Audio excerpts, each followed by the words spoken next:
Hey guys, it's Wahima, but just call me Wah. Melanated! Welcome to another recap slash review of Love After Lockup. This is episode 3, Meet the Parents. What's on my lips is another...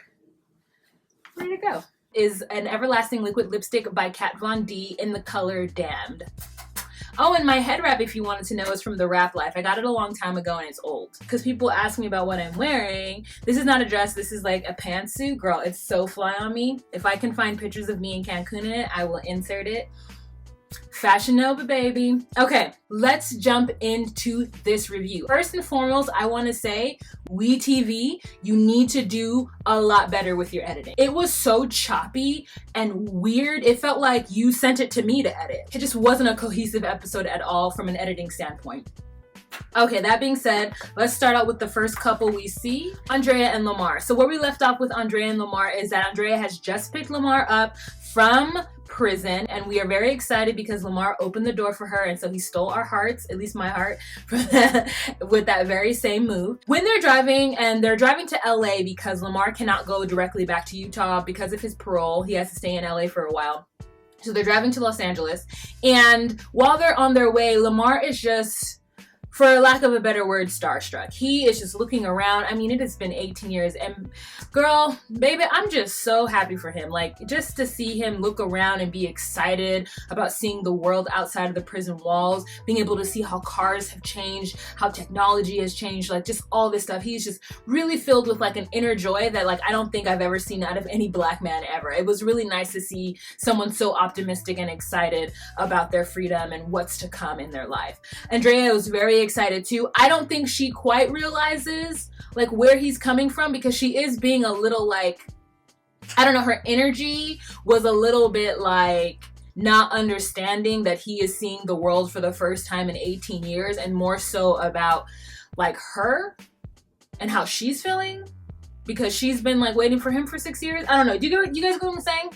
Let's have to do a face check. Do you guys get what I'm saying? I'm not saying she's wrong. I'm just saying like from an outside perspective, watching her, I just wish she would have eased up a little bit. So Lamar has not had regular people interaction in a very long time. And so they go to get his car washed. They pull up to a car wash. There's a very nice young lady, you know, asking them what kind of car wash they want to get. And he says he wants to get like the full service or whatever it is, like the maximum whatever. And she's like, okay. And he's being very, like, I think open and nice. And Andrea got a little bit jealous. Like she felt like the girl was flirting with Lamar. And I'm like, you know, in a job where you're working at a car wash and people usually are probably short with you or rude with you, to have some guy to be so excited about talking to you when he hasn't talked to another woman in 18 years that probably isn't his family, like maybe he was just really excited and giving off a certain energy, and Andrea did not feel that. She felt like all of his energies needed to be given to her and her alone. And she's gonna call the girl a slut in the confessionals, talking about to have more morals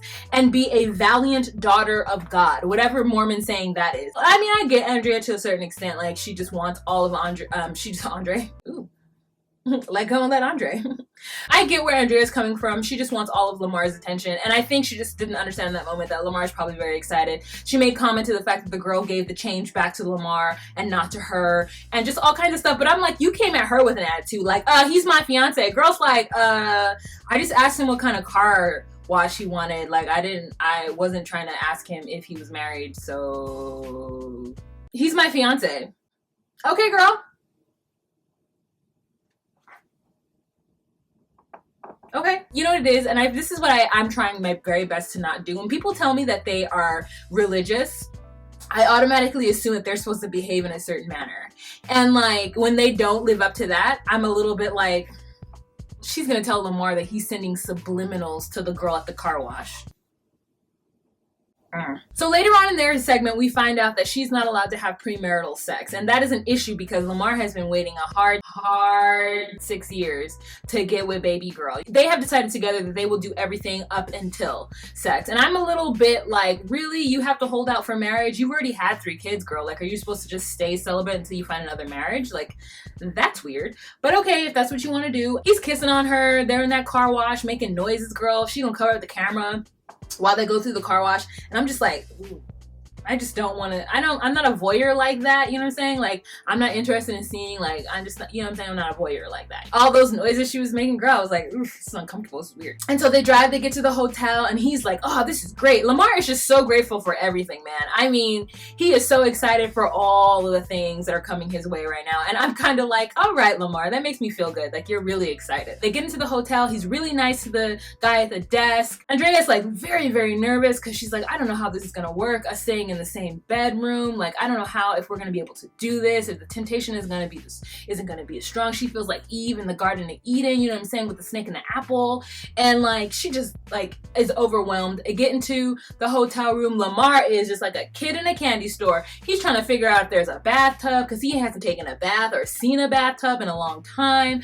He's trying to figure out how to turn the TV on. And I'm trying to think back to 1997. It's 1999. Girl, I was still in high school. No. We had those big box RCA TVs. You know what I'm saying? Remember those? So Lamar has missed out on a lot, the technology. And I imagine that all of it is very overwhelming for him. And I'm excited to see his excitement as this tale unfolds.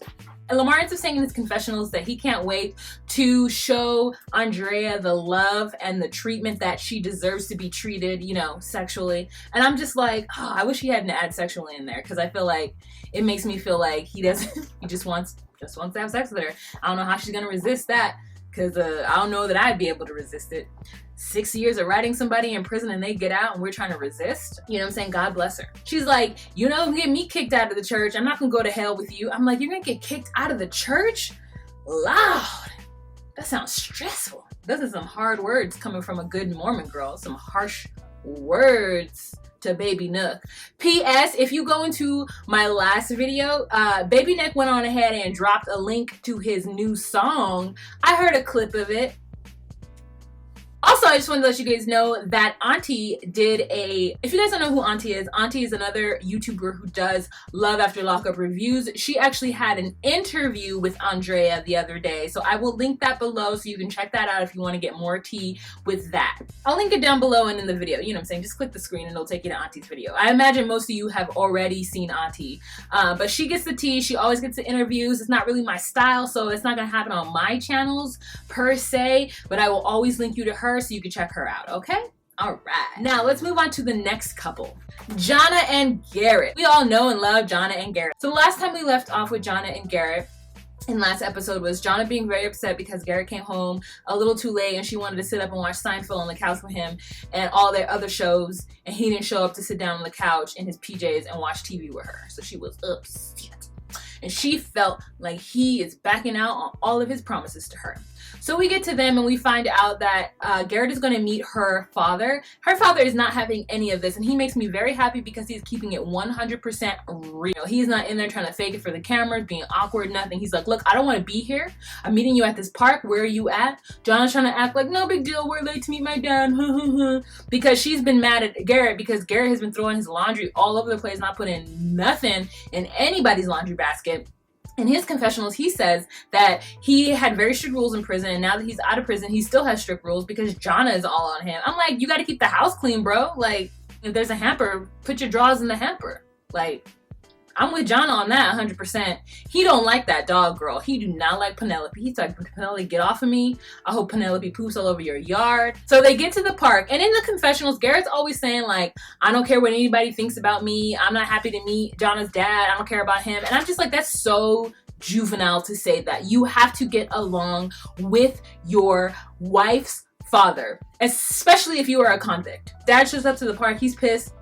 He's like, I don't want to be here, so let's just meet this fool because this is not going to work out anyway. You're going to have me getting emotionally invested in your situation when you don't even have yourself together. And how are you guys going to develop this life? How are you guys going to go into marriage, holy matrimony, when y'all have only known each other once a week in a captivity type situation? Like, you're going to really have to figure it out post prison. And right now, I'm not going to get caught up in your fantasy. So you call me when you have a solid plan. And he says to Garrett, you know, I really understand that it's going to take a long time and it's baby steps and you can't just come out of the gate running because there's things that need to be put in place. Like, I feel you, but I do think you need to have a plan. And are you really planning on marrying my daughter? How are you going to do this?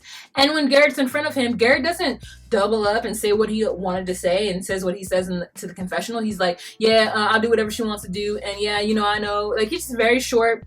Johnna's like, my dad thinks that you only want me because I was your only option. And he's like, that's true. And Garrett's like, no, sir. Like, you know, he don't have really much to say about the situation. And instead of like, no, sir, I really love your daughter and I'm going to prove to you that, you know, this is how I feel. But Garrett doesn't feel like he owes anybody an explanation, which to me is the sign of a juvenile person. Like, I just couldn't get with it. Like, if you're not doing all you can do to impress my peoples, then you're not really into this, because you gotta put your pride to the side. You gotta just take it. Eat the bullet. You gotta take it. That's the way I feel. Johnna's dad is like, will you sign a contract saying you're gonna marry her? And he's like, no. Don't think I didn't catch that, unless WeTV edited that weirdly to make me think that, but I caught it. In their next segment, Garrett is out doing something and he ends up at a car dealership. He is really excited to get himself a car. The car has a Freedom. He gets a car for $13,000, which to me is cheap.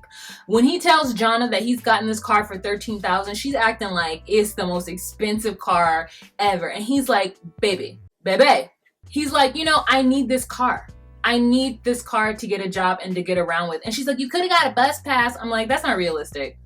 They don't live in New York City. He's not getting a bus pass. If you live in a place where the buses aren't convenient and they don't run every 15 minutes, girl, get you a car. Unfortunately, he spent his money on a car and he can't get the ring. He can't get her. What does she want? Like solitaire, carat, diamond. I don't know what she wanted. But like, he can't get her that right now. He needs to get a job, save up some money, and have transportation to and fro from that job so that he can, you know, pay for things. And I'm thinking that Johnna's going to have to pay for this car, girl, because I don't know how Garrett is going to pay for it, especially that he doesn't have a job. So I can see her being a little annoyed. They take a ride in the car and he's explaining to her, you know, the only cars I've driven around are cars that I stole. We want Garrett to have his own car because we don't want Garrett to steal cars. So at the end, she's annoyed, but you know, it is what it is. He already bought the car. It's done. Better figure out how to make these payments. His southern drawl or his like southern swag, sometimes it just gets me. I just be like, ooh, ooh. Then I remember that he got out of jail after 6 years. And I'm like, so next we move on to Lizzie and Scott. Ooh, Lizzie and Scott, girl. Okay, so Scott and Adam is Scott's son. They're on their way to the prison to pick up Lizzie because it is her day, girl. She's supposed to get out of prison. He is so nervous driving up to that prison, girl. He gets to the gate. He's like, this is my son, you know, telling the guard. Guard does not care. Guard is like, give me everybody in the car. Give me all of their IDs. I need to check, you know, the situation out. When he's like, you know, Lizzie blankety blank is supposed to get out of prison. I'm here to pick her up. The guard is like, nah, you know, Lizzie's not on this list. I don't have access to anything. I don't have a computer. All I have here is this piece of paper. And oh, girl is not on this piece of paper. So I'm gonna need you to turn around and go home. Scott is sick, girl. Scott is sick. He is so upset at the fact that he gets there and he can't even get in to see her and talk to her to figure out why she isn't being released, that he has to pull over and throw up because he feels like he got played. And he's throwing up. Camera crews are following him. His son stays in the car. It's awkward. He's driven 5 hours to get there. As they're on their 5-hour journey back home, she calls and she's like, I don't know what happened. I'm so scared. I don't know why they let me out. No one's telling me anything. I'm really nervous. And I'm just thinking about myself, girl, you know what happened. You know what happened. Something happened